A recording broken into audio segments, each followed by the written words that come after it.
اگر آپ ہر مسکراہٹ کے بعد اللہ کا شکر ادا نہیں کر سکتے تو آپ کو یہ حق نہیں ہے کہ آپ اپنے آنسو کی شکایت اللہ تعالیٰ سے کرو۔ یہ زندگی کی آزمائشوں کا سمندر ہے، کسی سے لے کر آزمایا جاتا ہے اور کسی کو بے تحاشا دے کر آزمایا جاتا ہے۔ بس شکر اور صبر کی آزمائش ہے۔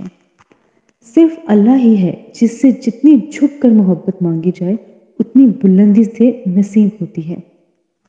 میں نے گناہوں میں ڈوبے لوگوں کو راتوں میں روتے دیکھا ہے اور نیکی کرنے والوں کو دوسروں پر ہنستے ہوئے دیکھا ہے۔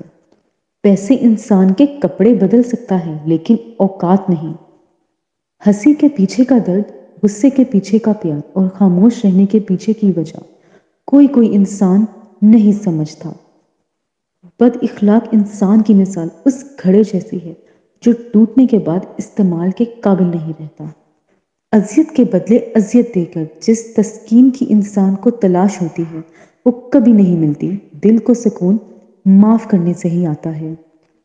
باقی مخلوق زیادہ سے زیادہ آپ کے جسم کو گھائل کرنے کے لیے کر سکتی ہے لیکن آپ کی روح کو زخمی کرنے کا ہنر فقط انسان کے پاس ہے۔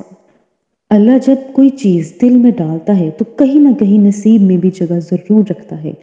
اللہ نہ چاہے تو وہ تم چاہ کر بھی نہیں کر سکتے۔ اللہ دل میں تڑپ اسی لیے پیدا کرتا ہے تاکہ تم دعا کہ اس چیز کو حاصل کرو۔